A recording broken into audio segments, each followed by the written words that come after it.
ప్రభునందు ప్రియమైన దేవుని బిడ్డలారా, మరి పెంతెకొస్తు అనేటటువంటి ఒక మాట తెలుగు మాట కాదు. మీలో కొంతమంది విని ఉండవచ్చు, కొంతమందికి అయితే పోయి ఉండవచ్చు. పెంతెకొస్తు అనేటటువంటి మాటకు అర్థం ఏమిటి అంటే, ఇది గ్రీకు పదము 50వ దినము అని అర్థం. అయితే ఏంటి 50వ దినము? ఏ పాయింట్ నుండి మనం దీన్ని 50వ దినంగా మనం కౌంట్ చేయాలి అని మనం ఆలోచన చేస్తే, పాత నిబంధనలో ఉన్నటువంటి దాన్ని మనం చూడగలం, క్రొత్త నిబంధనలో దాని విశేషాన్ని మనం గమనించగలం. పాత నిబంధన ప్రకారంగా మొదటి పండుగ యూదులకు పస్కా పండుగ. మరి ఆ రోజు గొర్రెపిల్ల రక్తము ద్వారా వారు ఐగుప్తు నుంచి, బానిసత్వం నుంచి విడుదల పొందినటువంటి ఆ గొప్ప సత్యాన్ని జ్ఞాపకం చేసుకుంటూ ఆ విమోచనను బట్టి వారు పండుగను ఆచరించి దేవునికి వందనాలు చెల్లిస్తారు. ఆ తరువాత మరి పాత నిబంధనలో దేవుడు నిర్దేశించినట్లు లేవీకాండం 23వ అధ్యాయంలో 7 పండుగలు ఉంటాయి. అందులో 2వ పండుగ ఏమిటి అంటే, విశ్రాంతి దినానికి మరునాడు, అంటే శనివారం తర్వాతి రోజు ఆదివారం వారు ఒక పండుగను ఆచరిస్తారు. ఆ పండుగ పేరు ఏంటంటే ప్రథమ ఫలముల పండుగ. అంటే పంట పండడం స్టార్ట్ అయింది. అప్పుడు మొదటి పనను యాజకుడు దేవుని యొక్క సన్నిధిలోకి తీసుకుని వచ్చి దానిని దేవుని సన్నిధిలో ఇలా అల్లాడిస్తాడు, దేవునికి చూపిస్తాడు, ప్రభువా ఇదిగో ప్రథమ ఫలము అని. సో దానిని మరి ప్రథమ ఫలముల పండుగ అని అంటారు. ఈ ప్రథమ ఫలముల పండుగ నుండి, అంటే ఈ ఆదివారం నుండి కరెక్ట్గా 7 వారాలు లెక్కించాలి. దానిని మనం లెక్క వేస్తే 7 × 7 వారములు కదా. 7 వారం అంటే 7 రోజులు, 49 రోజులు అవుతాయి. 49వ రోజు తర్వాత వచ్చేటటువంటి దినము 50వ దినం. ఆ రోజు కూడా కరెక్ట్గా లెక్క వేస్తే ఆదివారమే వస్తుంది. ఈ ఆదివారమున వాళ్ళు ఏమని పిలుస్తారంటే 50వ దినం కాబట్టి, వాళ్ళ యొక్క హెబ్రీ భాషలో అయితే వారంలో పండుగ అని అన్నారు, గ్రీకులో దానిని పెంతెకొస్తు అన్నారు, అందుకే 50వ దినం అన్నమాట. సో ఇది పాత నిబంధనలో ఉన్నటువంటి విశేషం. ఆ రోజు వాళ్ళు ఏం చేయాలి అంటే, 50 దినాలు 50వ రోజున ఇప్పుడు పంట నిండుగా పండింది కాబట్టి వారి పంటలో నుండి, ఆ యొక్క చేనిలో నుండి పంట, వారి యొక్క వృక్షములలో నుండి వచ్చినటువంటి ప్రథమ ఫలములన్నిటినీ కూడా గంపలలో దేవుని సన్నిధానానికి తీసుకుని వచ్చి దేవునికి వారు కృతజ్ఞతాస్తుతులు చెల్లించి సమర్పణ చేస్తారు. ఇవి పాత నిబంధనలో ఉన్నటువంటి విశేషాలు. క్రొత్త నిబంధనలో మనం గమనించినట్లయితే, మరి ఈ పండుగలు ఏటేటా జరుపుకునేటటువంటి పండుగలుగా కాకుండా ఇవి నియమించబడినటువంటి ఉద్దేశము క్రొత్త నిబంధనలలో నెరవేరింది. పాత నిబంధనలో దేవుడు పండుగలు ఇచ్చాడు. ఈ పండుగలు ప్రతి సంవత్సరం మన ఊరికినే ఆచరించడానికి కాదు, అవి ఒక నెరవేర్పును కలిగి ఉన్నాయన్నమాట. క్రొత్త నిబంధనలో ఆ నెరవేర్పు చక్కగా అది పూర్తయింది. కాబట్టి నూతన నిబంధన ప్రకారంగా పస్కా పండుగ అంటే మనం ఆచరించి గుడ్ ఫ్రైడే. ఆ రోజు దేవుని గొర్రెపిల్ల అయినటువంటి యేసుక్రీస్తు తన ప్రశస్త రక్తము ద్వారా మానవాళికి క్షమాపణను, విమోచనను సిద్ధపరిచారు. పాపపు చెర నుండి, మరణపు చెర నుండి ఆయన విమోచన దయచేశారు. ఆ మరణించినటువంటి 3వ దినం అంటే ఆదివారము ప్రథమ ఫలముల పండుగ. యేసుక్రీస్తు మృతులలో నుండి ఆయన మొదటి వాడుగా, ప్రథమ ఫలముగా ఆయన లేచి ఉన్నాడు. కాబట్టి అక్కడ నెరవేర్పు జరిగింది. యేసుక్రీస్తు పునరుత్థానుడయ్యారు. దానిని మనము పునరుద్ధాన పండుగ, ఈస్టర్ పండుగగా మనం ఆచరిస్తాము.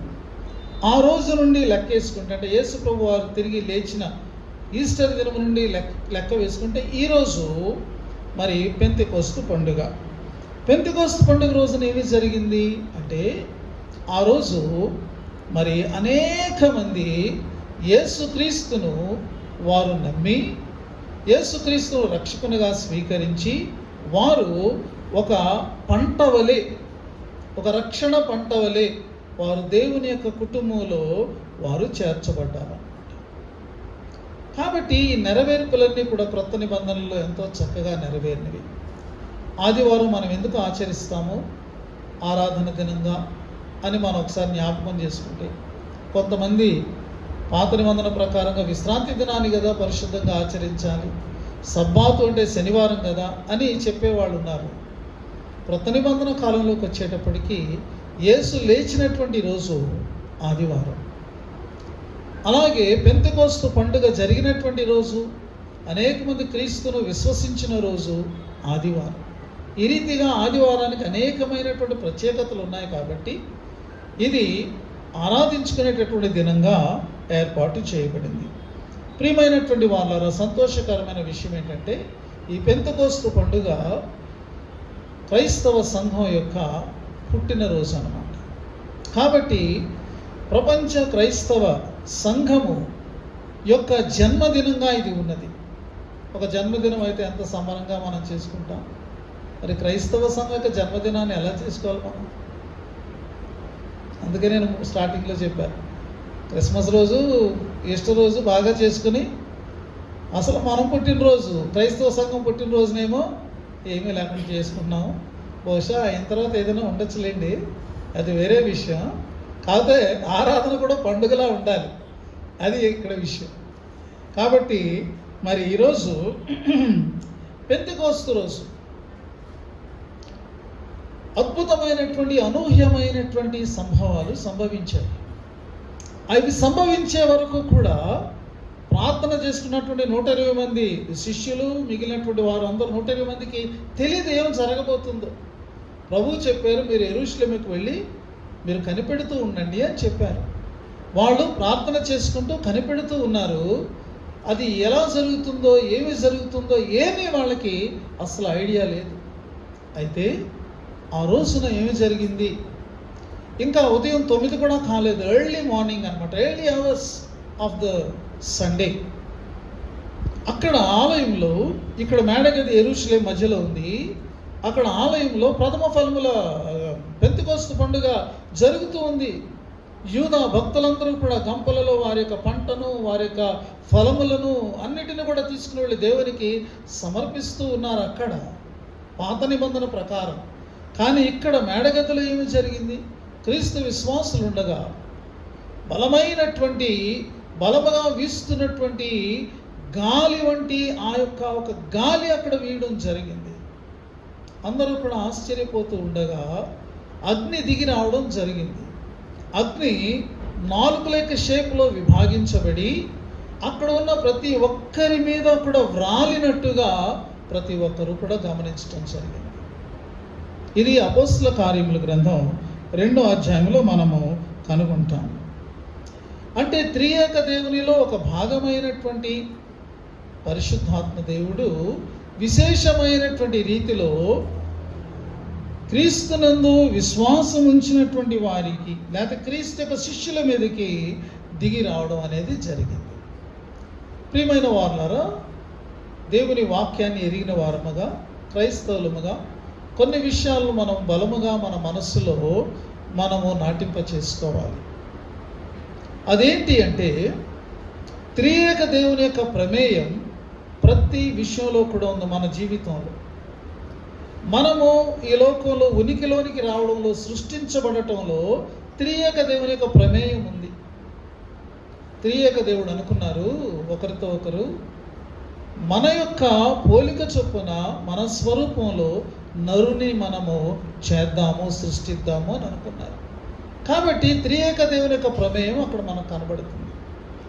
అలాగే మనం పాపం చేసి మనం తొలగిపోయినప్పుడు, మనల్ని రక్షించాలి అని అనుకున్నప్పుడు మరలా త్రియేక దేవుని ప్రమేయం మనకు కనబడుతుంది.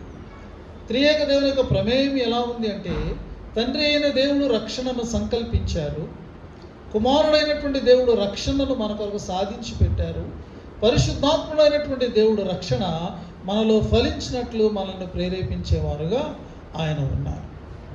ప్రతి ఆదివారము కూడా మనము విశ్వాసమును ఒక ప్రమాణముగా ఎందుకు చెప్పుకుంటున్నాం, విశ్వాస ప్రమాణంగా మనం దాన్ని ఎందుకని మనం ఉచ్చరిస్తూ ఉన్నాం, త్రియేక దేవుని యొక్క ప్రమేయాన్ని మనం జ్ఞాపకం చేసుకుంటున్నాం. మొదటి పేరాలో తండ్రి అయిన దేవుడు సృష్టికర్తగా మనకు కనబడతారు. రెండవ పేరాలో కుమారుడైన దేవుడు యేసుక్రీస్తు రక్షణకర్తగా మనకు కనబడతారు. మూడవ పేరాలో పరిశుద్ధాత్మ దేవుడు పావనకర్తగా మనల్ని పవిత్రపరిచేటటువంటి వారుగా ఆయన మనకు కనబడతారు. కాబట్టి మనం జ్ఞాపకం చేసుకోవాల్సింది, గుర్తుంచుకోవాల్సింది ఏమిటంటే, తండ్రి అయిన దేవుడు ఎంత ప్రాముఖ్యమైన వారు, కుమారుడైన దేవుడు అంత ప్రాముఖ్యమైన వారు. కుమారుడైన దేవుడు, తండ్రి అయిన దేవుడు ఎంత ప్రాముఖ్యమైన వారు, పరిశుద్ధాత్మ దేవుడు కూడా అంతే ప్రాముఖ్యమైనటువంటి వారు. కాబట్టి ఈ యొక్క త్రియేక దేవుని యొక్క స్థితిని మనం గమనించినప్పుడు, తండ్రి అయిన దేవుడు, కుమారుడైన దేవుడు, పరిశుద్ధాత్ముడైన దేవుడు ఒకరికొకరు ప్రతిబింబాలుగా ఉన్నారన్నమాట. కాబట్టి పరిశుద్ధాత్మను మనం ప్రస్తావించేటప్పుడు పరిశుద్ధాత్మ వచ్చింది వెళ్ళింది అలా అనకూడదు. పరిశుద్ధాత్మ ఒక వ్యక్తి. మనం ఒక వ్యక్తిని సంబోధించినట్టు, ఒక వస్తువుని కానీ ఒక శక్తిని కానీ సంబోధించినట్టుగా కాకుండా వ్యక్తిని సంబోధించినట్టు మనం సంబోధించాలి. ఎందుకంటే పరిశుద్ధాత్మ దేవుడై ఉన్నారు, ఆయన వ్యక్తి అయి ఉన్నారు. మన యొక్క ఆధ్యాత్మికమైనటువంటి పరిపక్వత మనం మాట్లాడే భాషలో అది వ్యక్తీకృతమవుతుంది. కాబట్టి మనం ఎంతగా మెచ్యూర్ అయ్యాం మన యొక్క స్పిరిచువల్ లైఫ్లో, క్రిస్టియన్ లైఫ్లో, దేవుని వాక్యంలో మనం ఎంతగా ఎదిగామనేటటువంటిది మనం దేవుణ్ణి ప్రస్తావించేటటువంటి ఆ ప్రస్తావనలో అర్థమైపోతూ ఉంటుంది. కాబట్టి ఈ విషయంలో మనము జాగ్రత్త పడాలి. ప్రియమైనటువంటి వారులారా, గత ఆదివారం అంతకుముందు ఆదివారం మనం గమనిస్తే పరిశుద్ధాత్మ దేవుని గురించి మనల్ని ప్రిపేర్ చేస్తున్నట్టుగా వాక్యాలు ఉన్నట్టు మనం గమనించగలం. ఉదాహరణకి గత ఆదివారం కంటే ముందు ఆదివారము, ఈస్టర్ తరువాతి 5వ ఆదివారం, ఆ రోజు మనం జ్ఞాపకం చేసుకునే ఏంటంటే ప్రార్థన అంశాన్ని మనం ధ్యానం చేసుకున్నాం. అయితే ప్రభువారు ఏమన్నారంటే, ఇదిగో తండ్రి తన్ను పరలోకమందున మీ తండ్రి తన్ను అడుగు వారికి పరిశుద్ధాత్మను ఎంతో అధికముగా అనుగ్రహించారు అని అన్నారు. కాబట్టి ఆ ఆదివారమున పరిశుద్ధాత్మ దేవుని యొక్క ప్రస్తావించబడి ఆయన కొరకు మనం ప్రార్థన చేసుకోవాలి, ఆయన కొరకు మనం ఆశించాలి అని యేసు ప్రభు వారు మనకు ఆయన దాన్ని తెలియచేశారు. గత ఆదివారం ఆరోహణం తర్వాత ఆదివారం కూడా మనం జ్ఞాపకం చేసుకుంటే, అంతకుముందు ఆదివారం యొక్క లేఖనము లూకా సువార్త 11వ అధ్యాయంలో ఉంటే, గత ఆదివారం యొక్క లేఖనము యోహాను సువార్త 7వ అధ్యాయంలో ఉంది. 38-39 వచనాల ప్రకారంగా ప్రభువారు ఏమన్నారంటే, నాయందు విశ్వాసం ఉంచి వాడెవడో లేఖనము చెప్పినట్టు వాడి కడుపులో నుండి, అంటే వాడి హృదయంలో నుండి జీవజల నదులు పారును అని చెప్పారు. ఏంటి దీని అర్థం అని మనం అనుకునే లోపే ఆయనే దాని యొక్క అర్థాన్ని చెప్పారు. తన యందు విశ్వాసం ఉంచువారు పొందబో ఆత్మను గురించి ఆయన ఈ మాట చెప్పాను. చూసారా, Jesus was preparing his disciples for the holy spirit. వాళ్ళు దాన్ని అర్థం చేసుకోవాలి, వారు ఆ ఆత్మ ద్వారా నింపబడాలి, లేకపోతే అభిషేకించబడాలి. ఈరోజు యొక్క సువార్త లేఖనాన్ని మనం గమనిస్తే, యోహాను సువార్త 14వ అధ్యాయం 16-17 వచనాల్లో వ్రాయబడినటువంటి మాట ఏంటంటే, నేను తండ్రిని వేడుకొందును, మీ యొద్ద ఎల్లప్పుడూ ఉండుటకు ఆయన వేరొక కర్తను అనగా సత్య స్వరూపిగా ఆత్మను మీకు అనుగ్రహించును, ఆయన మీతో కూడా నివసించును, మీలో ఉండును. చూసారా ఎంత క్లియర్గా ప్రభువారు చెప్తున్నారు. ప్రిపేర్ చేసినప్పుడు ప్రభువారు ఏమంటున్నారంటే, నేను వెళ్ళిన తర్వాత తండ్రిని వేడుకుంటాను, ఆయన వేరొక ఆదరణకర్తను మీ దగ్గరికి పంపిస్తారు. ఆ ఆదరణకర్త మీతోనే ఉంటారు, మీలో ఉంటారు. యేసు ప్రభువారు 14వ అధ్యాయం కంటే ముందు అధ్యాయాల్లో ఆయన వారితో మాట్లాడుతూ వస్తూ ఒక మాట అన్నారు, నేను మీ దగ్గర నుంచి వెళ్ళిపోతున్నాను. ఈ మాట వినగానే శిష్యులు ఎంతో దిగులు పడ్డారు, ఎంతో దుఃఖపడ్డారు, వారి హృదయాలు కలవరపడ్డాయి. అలాంటి పరిస్థితుల్లో యేసు ప్రభు వారు ఏమంటున్నారంటే, వేరొక ఆదరణకర్తను నేను దాని కొరకు నేను తండ్రిని వేడుకుంటాను. ఆ ఆదరణకర్తకు ఉన్నటువంటి పేరు ఏంటంటే సత్యస్వరూపియగు ఆత్మ.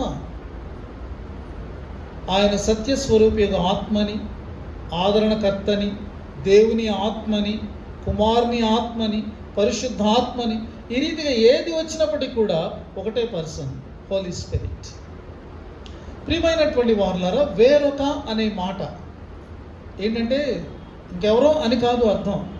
ఎగ్జాక్ట్గా నాలాగే ఉండేటటువంటి వేరొక వ్యక్తి అని యేసుప్రభువు వారు చెప్తున్నారు. వేరొక అనే మాట యొక్క మూలార్థం ఏమిటంటే similar type, same type, just like me. నా స్థానాన్ని సంపూర్ణంగా భర్తీ చేయగలిగినటువంటి ఆ ఆత్మదేవుడు మీకు అనుగ్రహించబడతారు. ఆయన మిమ్మలను ఆదరించేవాడుగా ఉంటాడు.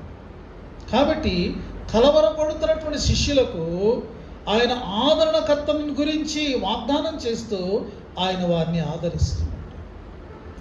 ప్రియమైనటువంటి వారులారా, మరి ఈ యొక్క సత్యాలను మనము జ్ఞాపకం చేసుకున్నప్పుడు, ఈ ఆదరణకర్త మన యొద్దకు వచ్చినప్పుడు మన జీవితాలు ఎంతో గొప్ప ధైర్యంతో నింపబడతాయి. మనకు తెలియనటువంటి జ్ఞానము పరిశుద్ధాత్మ దేవుడు మనకు ప్రబోధించేవారుగా ఉన్నారు. ఆయన మనకు దేవుని బిడ్డలుగా జీవించడానికి అవసరమైనటువంటి శక్తిని ఆయన మనకు ఇస్తారు. అంతేకాదు, ఈ యొక్క శోధనలు, సాతాను యొక్క యుక్తులు మొదలైన వాటన్నిటి నుండి కూడా ఆయన మనకు కాపుదలను ఇచ్చేవారుగా ఉంటారు. He's our protector, he's the power giver, and also he's our comforter. ఒక కోటలాగా ఆయన మనకు తోడై ఉంటారు అని వ్రాయబడి ఉన్నది. మనము ఆయనను అంగీకరించినప్పుడు, లేకపోతే ఆత్మదేవుడు మన వద్దకు వచ్చినప్పుడు మనం ఎలా జీవిస్తాము అంటే, దేవుని యొక్క వాక్యాన్ని ఇష్టపడేవారుగా, దేవుని యొక్క వాక్యాన్ని అర్థం చేసుకునేవారుగా, దేవుని వాక్యాన్ని అనుసరించేవారుగా మనం మార్పు చెందుతామన్నమాట. ఈరోజు యెహెజ్కేలు గ్రంథంలో యెహోవా దేవుడే ఒక చక్కని విషయాన్ని ఆయన తెలియచేశారు. 36వ అధ్యాయం 27వ వచనంలో యెహెజ్కేలు గ్రంథంలో ప్రభు ఏమన్నారంటే, నా ఆత్మను మీ అందుంచి నా కట్టడలను అనుసరించు వారిగాను, నా విధులను గైకొను వారిని గాను మిమ్మును చేసేదను. ఎంత చక్కని మాట. ఆత్మ మనలోనికి వచ్చినప్పుడు ఆయన మనకు ఏమైతే కట్టడలను నియమించారో వాటిని మనం అనుసరించగలం. ఆయన మనకు ఏ విధమైనటువంటి విధులను ఇచ్చారో వాటిని మనము గైకొనగలం. ఇది ఆత్మ యొక్క సహాయం వల్లనే మన జీవితంలో జరుగుతుంది. కాబట్టి మరి క్రీస్తు మాటలను మనకు జ్ఞాపకం చేస్తారు పరిశుద్ధాత్మ దేవుడు. నువ్వు ఒంటరిగా ఉన్నప్పుడు, నీ దగ్గర బైబిల్ ఉన్నా లేకపోయినా, నీ ఒక చిక్కులో పడినప్పుడు, నీ ఒక శోధనలో పడినప్పుడు, నీ ఒక విచారంలో పడినప్పుడు పరిశుద్ధాత్మ దేవుడు క్రీస్తు యొక్క మాటలను మనకు జ్ఞాపకం చేస్తారు. జ్ఞాపకం చేసి ఆయన మనలను వాటిని అర్థం చేసుకునే కృపను మనకిచ్చి వాటిని ప్రకారంగా మనం నిలబడటానికి, వాటిని ఆచరించడానికి, వాటి మీద మనము ఆనుకోవడానికి ఆయన మనకు ప్రేరేపణను ఇస్తారు. ప్రేరేపణ అంటే ఏంటి? ఆ ప్రేరేపణను అంగీకరించి దానికి లోబడితే మనకు మేలు అన్నమాట. కాబట్టి ఆ రీతిగా పరిశుద్ధాత్మ మనకు సహాయం చేస్తారు. అయితే పరిశుద్ధాత్మ దేవుడు ఎవరికి అనుగ్రహించబడతారు? చాలామంది ఏమనుకుంటారంటే, ఆటోమేటిక్గా మా పరిశుద్ధాత్మ ఉందని అనుకుంటారు. ఆత్మ సంబంధమైన విషయాల్ని చాలాసార్లు ఎలా తీసుకుంటారంటే ఆటోమేటిక్గా జరిగిపోతాయని తీసుకుంటారు. జరగవు. దానిలో నీ ప్రమేయం ఉంది. దానిలో నీ చిత్తాన్ని నువ్వు పెట్టాలి, దానిలో నీ ఇష్టాన్ని నువ్వు పెట్టాలి. దాని కొరకైనటువంటి నీ వైపు నుండి నీ వేయవలసినటువంటి స్టెప్ ఉంది. అది లేకుండా జరగదండి. చాలామంది క్రైస్తవులు లేకపోతే క్రైస్తవులకు ఒక భ్రమలో ఉంటున్న ఆత్మ సంబంధమైనవన్నీ ఇప్పుడు ఆటోమేటిక్గా జరిగిపోతాయి.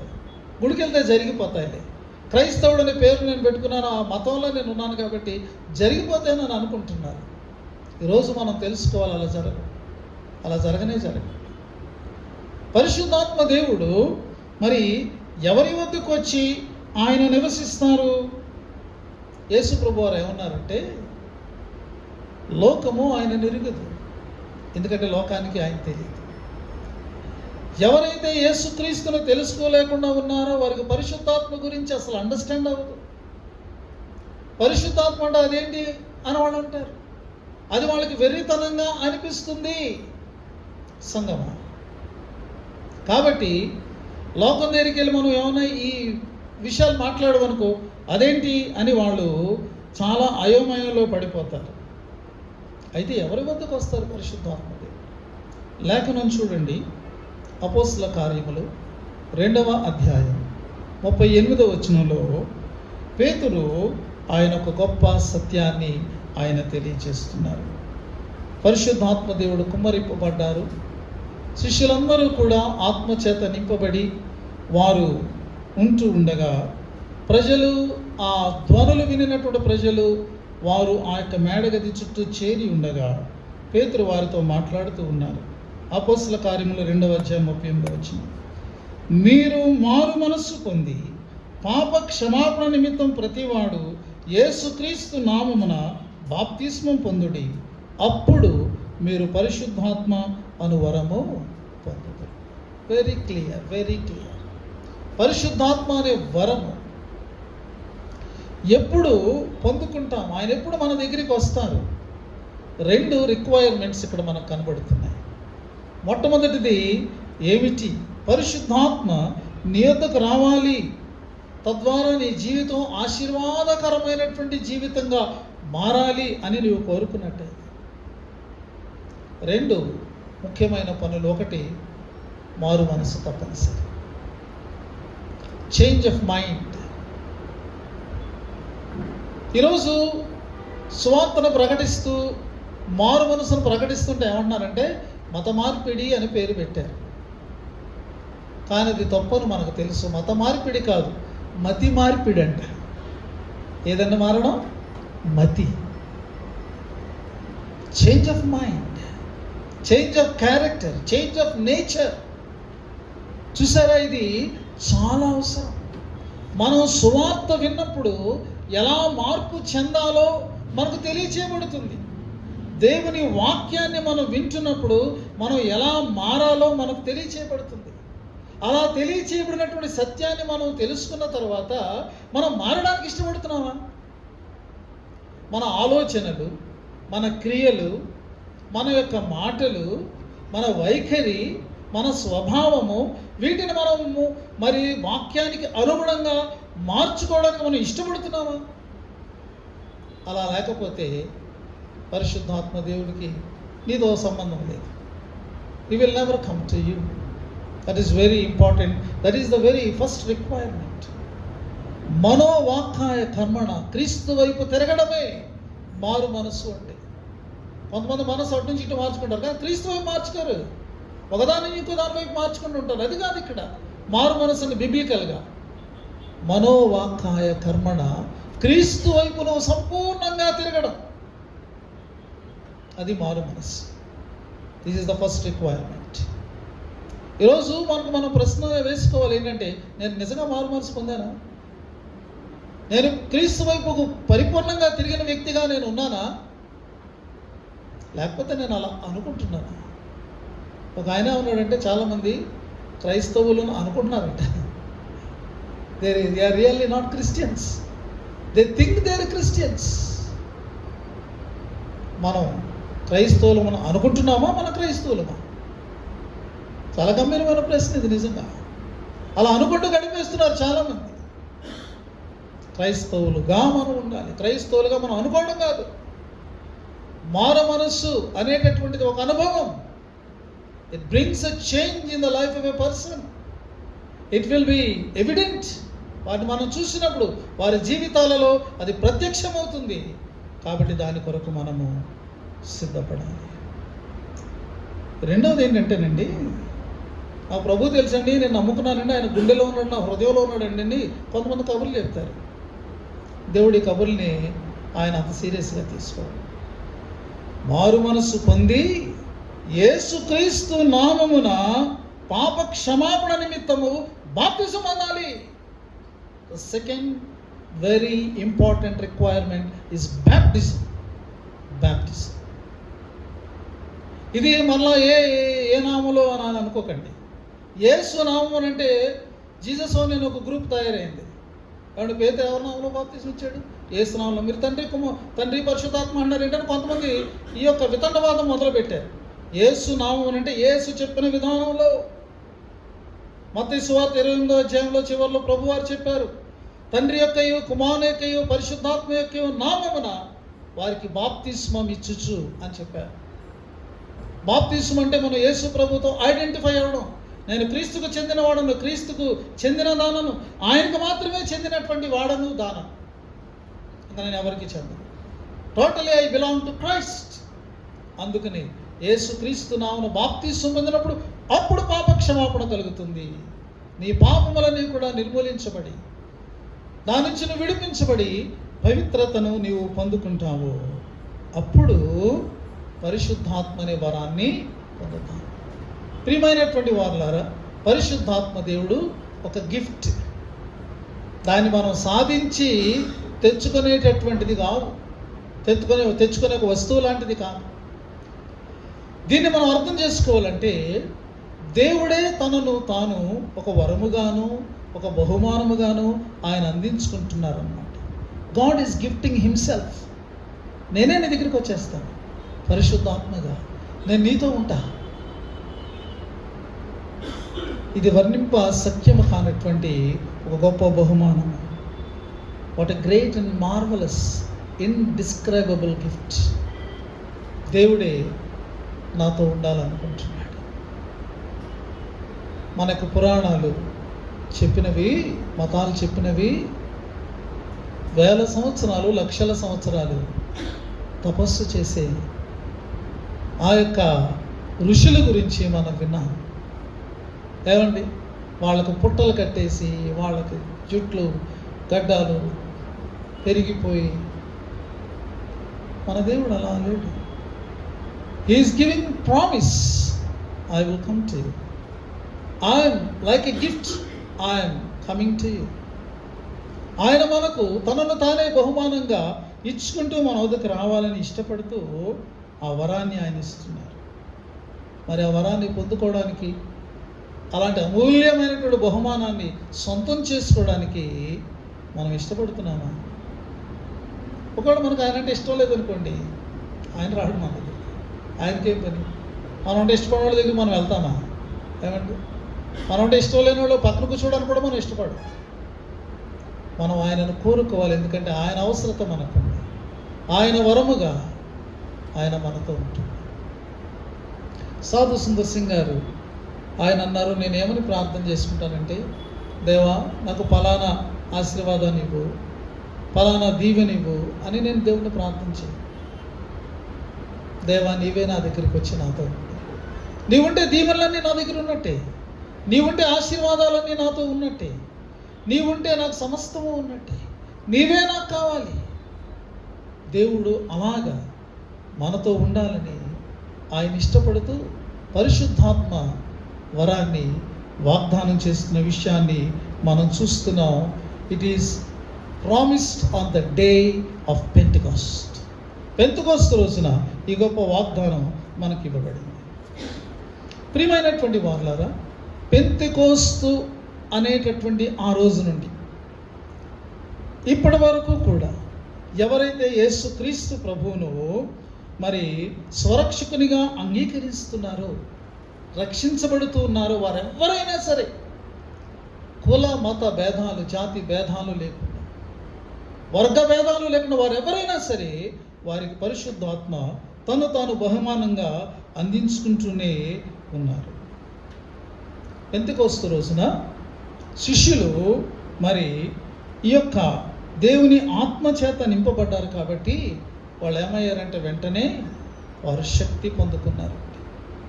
They were in closed doors because of fear all these days.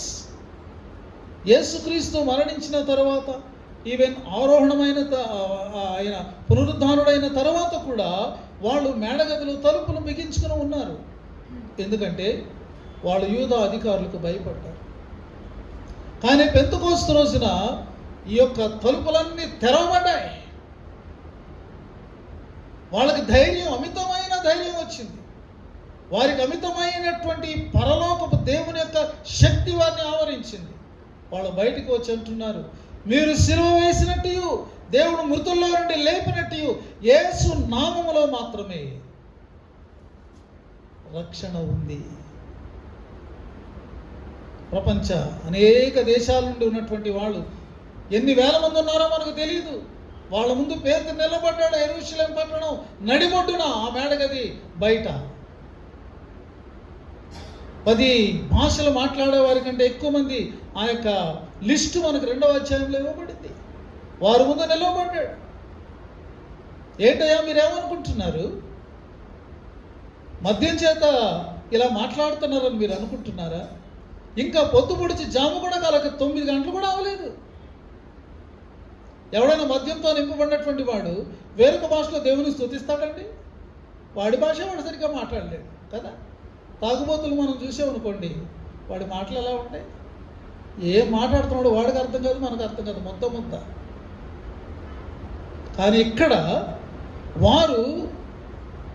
వారి యొక్క మాతృభాష కాని భాషలో దేవుని వాళ్ళు స్తుతిస్తున్నారు. దేవుడు ప్రైజింగ్ గాడ్.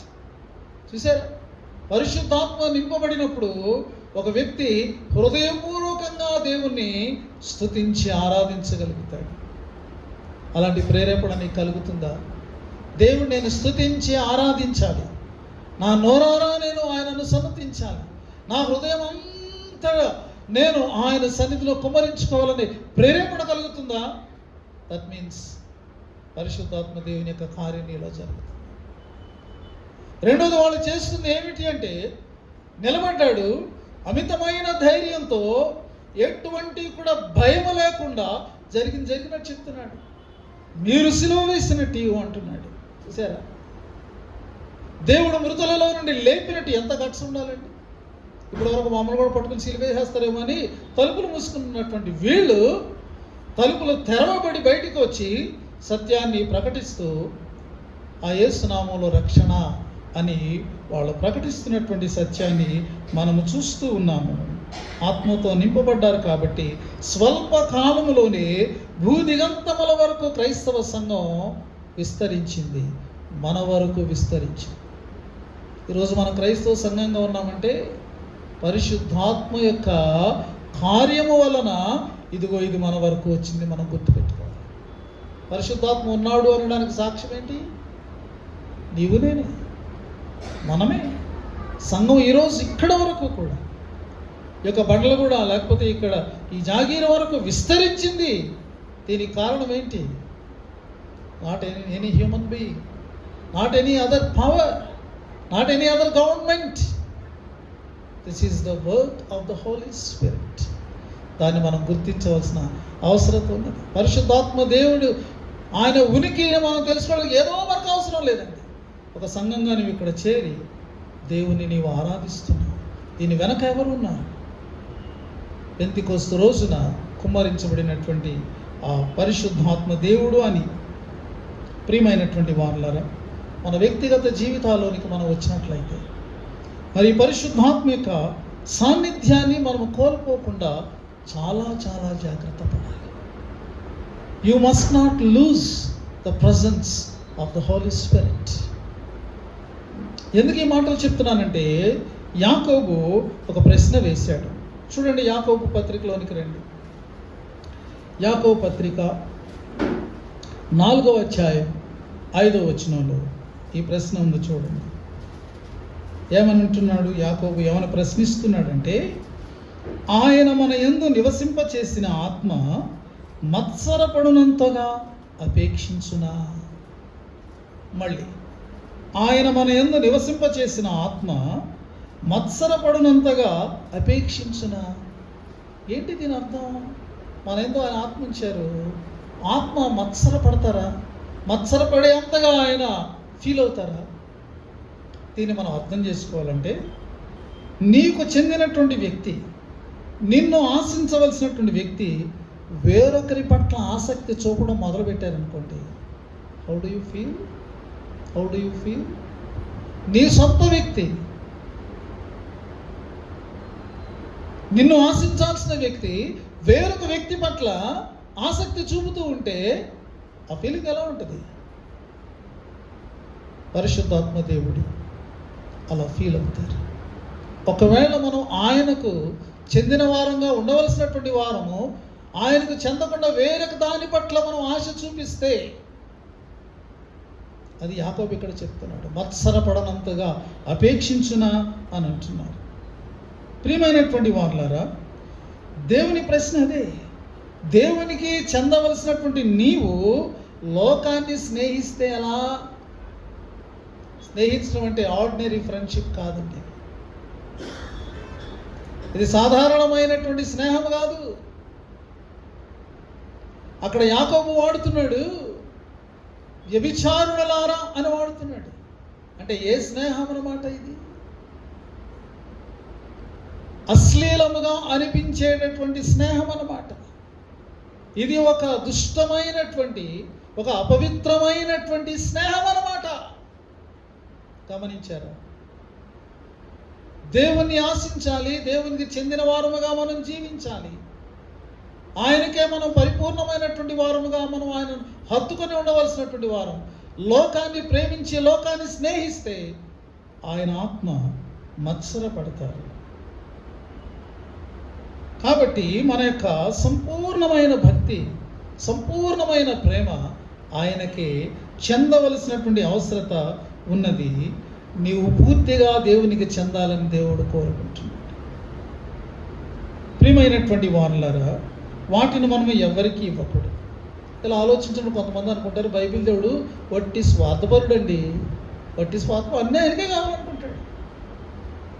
తారసపడ్డారు మీకు ఎవరైనా ఇలాంటి వాళ్ళు? మీరు స్వార్థ ప్రకటించిన ఏమండి, ఆయనే మార్గం అంటే ఆయనే చచ్చేవాట, మన మిగిలిన వాళ్ళందరూ అని మనం ప్రశ్నిస్తారు. అప్పుడే మనకి ఏం మాట్లాడాలో అర్థం కాదు. కొరింథీ పత్రికలో పౌలు రాస్తాడు, మొదటి పత్రికలో 6వ అధ్యాయం 19-20 వచనంలో, దేవుడు ఎందుకు ఇలా కోరుతున్నాడంటే ఆయన నిన్ను విలువ పెట్టుకున్నాడు. నీవు ఆయన సొత్తు అయి ఉన్నావు. నిన్ను తన సొత్తుగా చేసుకోవడానికి ఆయన విలువ పెట్టి నిన్ను కొన్నాడు. ఏం విలువ పెట్టుకున్నాడు ఆయన? $1 మిలియన్ ఇచ్చాడా? బిలియన్ ఇచ్చాడా? ట్రిలియన్ ఇచ్చాడా? క్వాడ్రిలియన్ ఇచ్చాడా? తన ప్రాణాన్ని పెట్టాడు. తన ప్రాణాన్ని పెట్టినటువంటి వాడు నీ మీద పూర్తి హక్కు కలిగి ఉన్నాడు.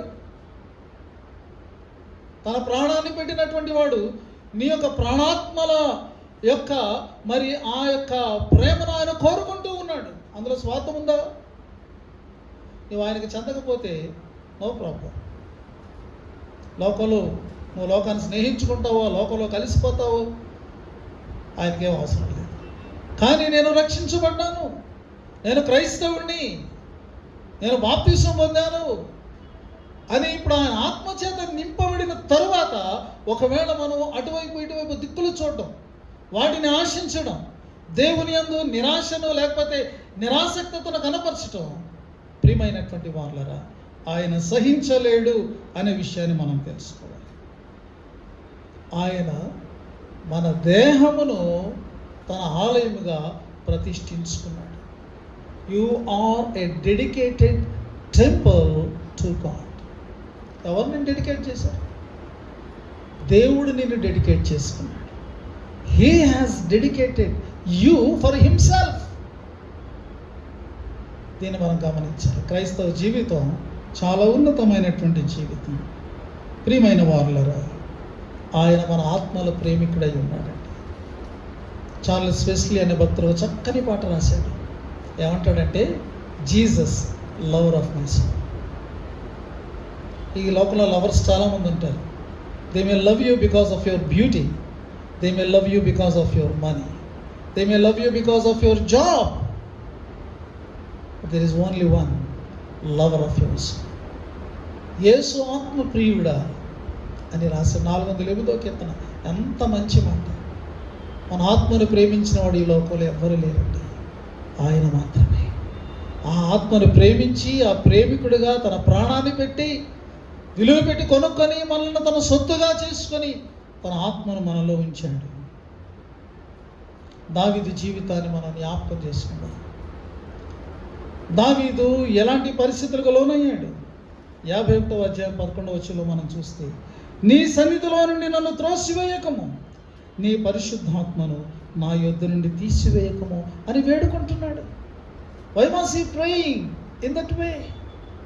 అయ్యా, నీ సన్నిధిలో నన్ను గెంటేయదు, నీ ఆత్మ నా యొద్ద నుండి నువ్వు తీసుకోవద్దు అని అంటున్నాడు. ఎందుకంటే అతడు శరీరాశను ప్రేమించి పాపాన్ని చేసి దుష్క్రియకు లోనైనప్పుడు దేవుని యొక్క సన్నిధిలో నుండి త్రోసివేయబడిన వాడయ్యాడు. అదే రీతిగా పరిశుద్ధాత్మను అతడు కోల్పోయాడు. ఇప్పుడు అతని పరిస్థితి ఏంటంటే దేవుడు లేని అనాథ అయ్యాడు. He became like an orphan. గుర్తుపెట్టుకోండి, రాజపరివారం ఉంది, మహాసైన్యం ఉంది, అతని యొక్క ఆ యొక్క సభలో అనేక మంది మంత్రులు ఉన్నారు, ప్రజలందరూ కూడా దావీదుకు జయజయలు పలుకుతున్నారు. కానీ దావీదు ఇక్కడ అనాథగా ఉన్నాడు. దేవుడు లేనటువంటి వాడు నిజమైన అనాథ. పరిశుద్ధాత్మను కోల్పోయినటువంటి వాడు నిజమైనటువంటి అనాథ. గుర్తుపెట్టుకోండి. ఇప్పుడు ఆ యొక్క ఎక్స్పీరియన్స్లోకి వెళ్ళినప్పుడు ఇప్పుడు అర్థమైంది, he was unable to bear that. దాన్ని తట్టుకోలేకపోతున్నాడు. దేవా, నువ్వు నాకు దూరం అయిపోయావు. అందుకనే 51వ కీర్తనలో అతడు తిరిగి ఆ యొక్క పరిశుద్ధాత్మను, ఆ యొక్క సామీప్యతను పొందడానికి, ఆ దేవుని సన్నిధిలో తాను నిలవడానికి ప్రజలు ఏమనుకున్నా సరే అతడు బహిరంగంగా తన పాపాన్ని ఒప్పుకున్నాడు. చూశారా? ప్రజలను మెప్పించడం కోసం ఆత్మను దూరపరుచుకుందామా, లేకపోతే ఆత్మదేవుడిని మనం కలిగి ఉండడం కోసం ప్రజల ముందు మనం ఓపెన్ అవుదామా? That is our choice. కానీ దేవుడు లేకపోతే నీవు అనాథ. దాన్ని తెలుసుకోవాలి. అనాథ అంటే ఒట్టి అనాథ కాదు. నీ జీవితంలో సంతోషం, సమాధానం ఏమి ఉండదు. లోకమంతా ఉండొచ్చు. దావీదు లోకమంతా ఉంది, రాజ్యం ఉంది, ధనం ఉంది, పరపతి ఉంది, శౌర్యం ఉంది, అన్నీ ఉన్నాయి. కానీ అతని జీవితంలో సంతోషం లేనటువంటి వాడుగా ఉన్నాడు. దాన్ని భరించలేకపోయాడు. అందుకే ఈ వేడుక. విశ్వాసి ప్రసంగాన్ని శ్రద్ధగా వింటే తరువాత నీవు దేవా నా యందు శుద్ధ హృదయం అని పాడే పాట నీవు హృదయపూర్వకంగా పాడగలవు. ప్రతి వారం మనం పాడుతున్నాం. వాటిదే హృదయశుద్ధి మనం కోరుకుంటూ పాడామా? ఆ ఆత్మ మనకు దూరం అయ్యాడేమో. నీ ఆత్మను నాకు దూరపరచుకొని మనం నిజంగా మన హృదయంలో మనం పాడేమా? ఆ టైం వచ్చింది, అయిపోయింది, గబగబా పాస్టర్ గారు ప్రసంగం ముగించారు అమ్మయ్య అని అనుకుని గబగబా పాడేసి మనం ముగించుకుంటున్నామా? మన ఆరాధనలో లైఫ్ ఉందా? మన ఆరాధనలో మీనింగ్ ఉందా? మనం చేసేదాన్ని నిజంగా మనం హృదయపూర్వకంగా ఒక డిజైర్తో మనం చేస్తున్నామా? ఒకవేళ దేవుని యొక్క వాక్యం ఈలో కార్యం చేస్తే ఈరోజు నువ్వు దాన్ని అర్థవంతంగా దీనంగా పాడగలవు.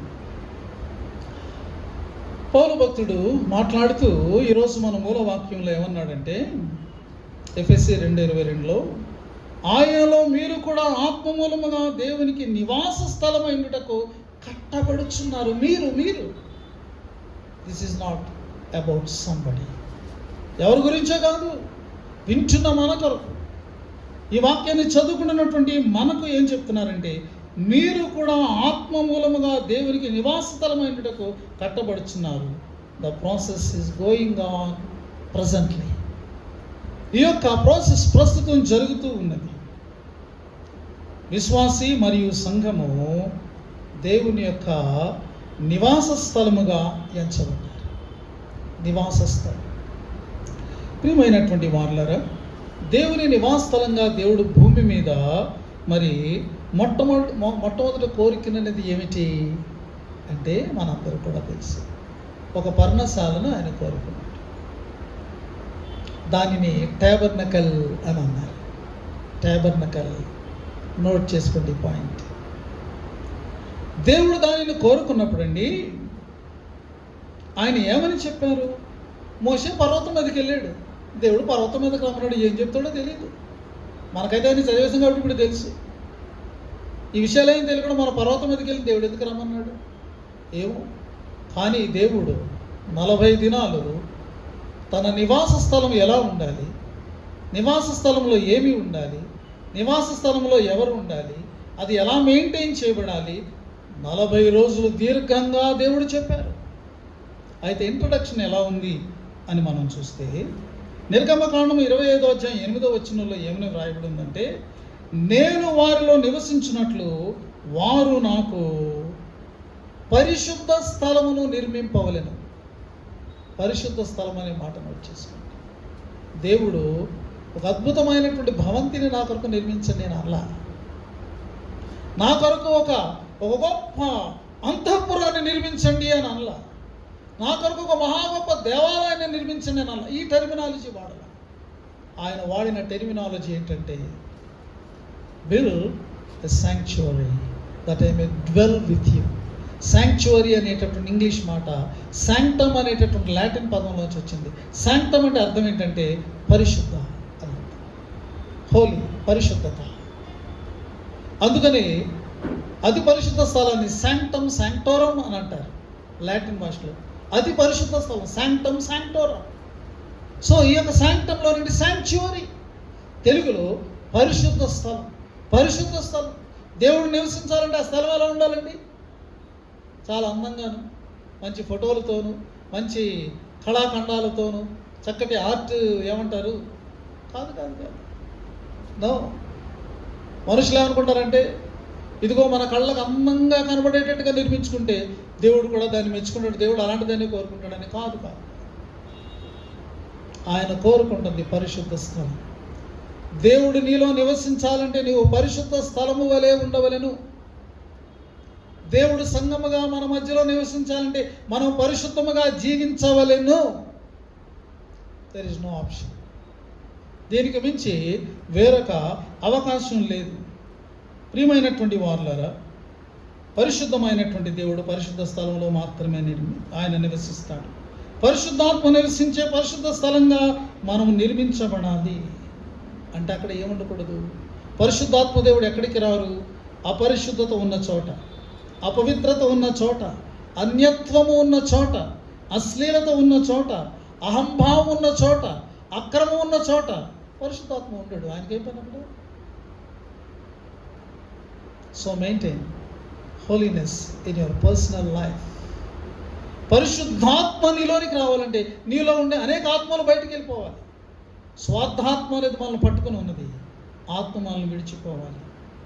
దుష్టాత్మ మనల్ని పట్టుకుని ఉన్నది, అది మనల్ని విడిచిపోవాలి. అహంకారపు ఆత్మ మనల్ని పట్టుకుని ఉన్నది, దాన్ని మనము విడిచిపెట్టాలి. వీటిని ఎంటర్టైన్ చేసినంత కాలము కూడా పరిశుద్ధాత్మ రాడు. మనం పరిశుద్ధాత్మ నోడుతానొచ్చు, పరిశుద్ధాత్మ గురించి పాటలు పాడచ్చు, ఆయన మాత్రం మనతో ఉండడు. కాబట్టి if you want the Spirit of God to dwell within you, you have to live a holy life. ఒక చిన్న మాట నేను చెప్పి ముగించాలని కోరుతున్నాను. జేసీ రైల్ అనేటటువంటి గొప్ప భక్తుడు పరిశుద్ధత గురించి చెప్పాడు.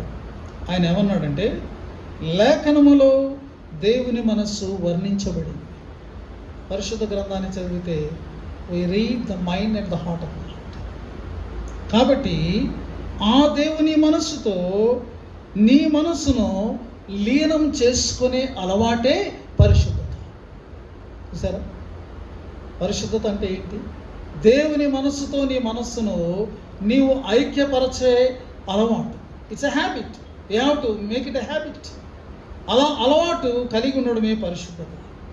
దేవుడు ప్రేమించే దానినే మనం ప్రేమించాలి, దేవుడు అసహించుకునే ప్రతి దానిని మనం అసహించుకోవాలి.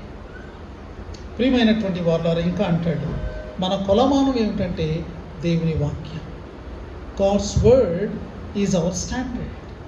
ఈ ప్రమాణము చొప్పున లోకంలో మనం చేసే ప్రతిదానిని కూడా మనం కొలుస్తూ ఈ ప్రమాణానికి తగిన వారంగా ఉండాలి.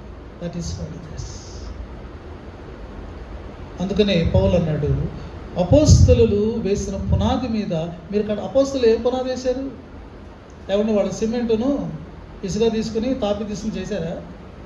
No. It speaks about spiritual life. Yesukristu ముఖ్యమైన మూలరాయి అయి ఉండగా ఆయన యొక్క బోధ, ఆయన ఏమైతే చెప్పారో ఆ బోధను పునాదిగా వేశారు.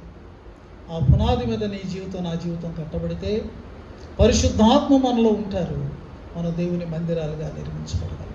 కాబట్టి ఈ పెంతెకోస్తు రోజున కుమ్మరించబడినటువంటి పరిశుద్ధాత్మ దేవుని యొక్క టచ్, ఆయన యొక్క ప్రమేయం, ఆయన యొక్క నింపుదల, నడుపుదల మన జీవితంలో ఉన్నాయా? మనం కోరుకుందాం, ప్రభువా నీ ఆత్మ నాకు అనుగ్రహించు, నీ ఆత్మను నాకు దూరపరచు.